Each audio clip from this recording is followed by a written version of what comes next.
What's happening, everybody? Off the Mike Sports Network here. Huge college football Saturday. This is one of the great. I mean, already we're not even past the first month of the season, and we'd already had some bangers. And we had some bangers on Saturday night. One of the biggest, highlight games, was kind of taken away a little bit because Alabama got their butts kicked by Florida State in the opener. Alabama at Georgia. In a big primetime showdown. They had this crazy game at this time a year ago where Ryan Williams had that amazing touchdown after they blew a 28-0 lead. But Alabama again wins against Georgia.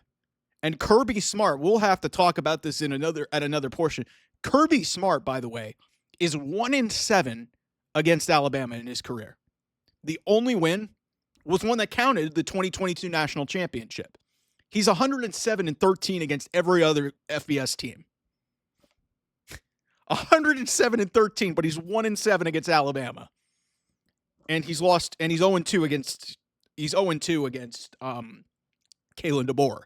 So, maybe we need to start having a conversation with Kirby Smart, much like we do about Ryan Day, because they're both national champion head coaches. So maybe that's something we can talk about later. But I want to gear this conversation, considering where we were just about a month ago with, people wanting to fire Kalen DeBoer, a guy who I have the utmost respect for. I've met him. I think he's a great guy. I think he's a great coach. He's accomplished a lot and got put into a really tough spot having to succeed Nick Saban. And this season did not start off the way that he wanted to. They missed the playoff last year. They had some embarrassing losses. And they got their butts kicked by Florida State in the opener. They've come back. They've rebounded. They beat Wisconsin. They beat the doors off Wisconsin a couple of weeks ago. And here they go, walking in to Athens between the hedges, and they won this game.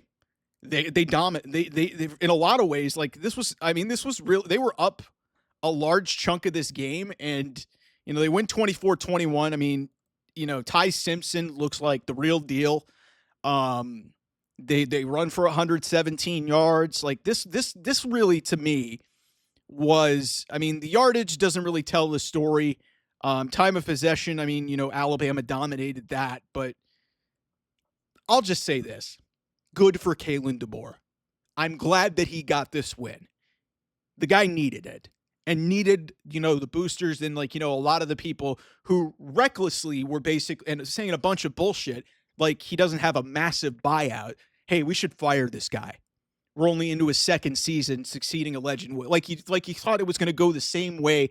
I understand it's Alabama, but like you thought it was going to go any other way. Like this wasn't going to be pretty. And yeah, they should have made the playoff. But yeah, they lost to Oklahoma. They lost to Vanderbilt.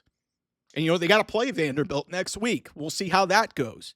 But Kalen DeBoer typically does not lose these games to ranked teams. It's the ones that he should beat that have really messed with him, like Florida State to start the year. How Florida State actually lost a game, on Friday night to Virginia.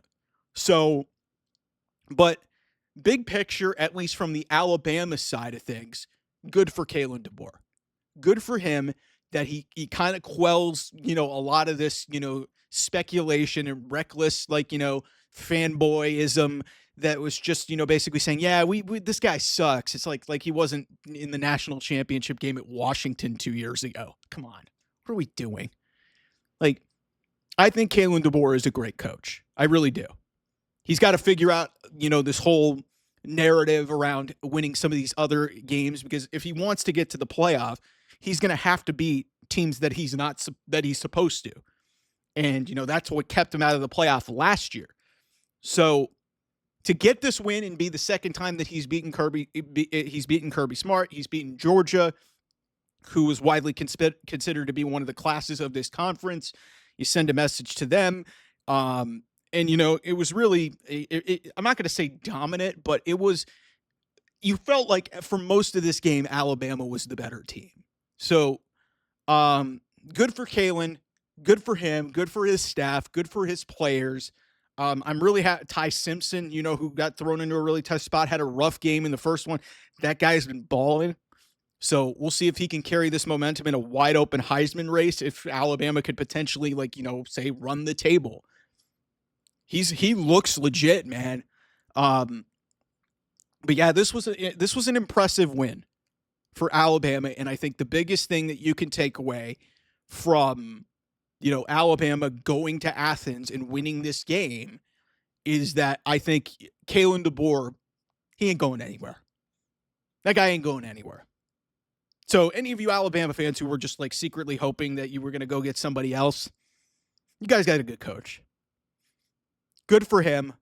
Good for this program. Good for Greg Bird and all the people.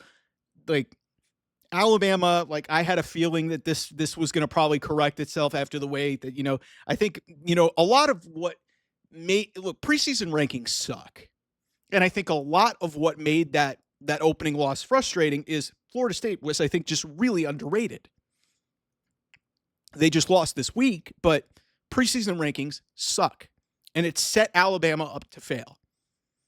But now they're back on track. We'll see what they do next week. They've got a big-time opponent at home next week in Diego Pavia and Vanderbilt, who I think Diego Pavia, that guy's a ton of fun if you haven't been paying attention to Vanderbilt football. And who would be? Vanderbilt football has not been good for a very long time. So I'm looking forward to that game. But we'll have to address the Kirby Smart component of this whole thing because that this is starting to become an issue. This is starting to become an issue. He's a multiple-time national champion. Cool. But at a certain point, you've got to start winning these games against your rival. Nick Saban ain't there anymore. But, good for Kalen DeBoer, good for his players, good for that Crimson Tide fan base who is starved for a winner, because, they haven't, really been around the national championship game itself in a while. And I'm not saying that this team is ultimately going to be there, but I think a lot of things off of that first week loss to Florida State have really been addressed in the last few weeks. We'll see how this carries on through the season because, like I said, the reason why they did not make the playoff last year was not because they lost to Tennessee. It's because they lost to Vanderbilt and Oklahoma. You can't lose those games if you're going to be serious about playing for a national title and being one of the 12 best teams in college football. But the fact is, he's beaten Georgia twice. A Georgia team that is supposed to be the class of this conference. That's got to mean something. So Kalen DeBoer ain't going anywhere, and I'm glad that he got this win. Good for him, and hopefully we can stop a lot of this reckless speculation that this guy is going to be fired after 2 years at Alabama. That's not happening. There's going to be other SEC openings, but it damn sure ain't going to be Alabama. So thanks, everybody, for watching. I'll see you guys soon. Bye-bye.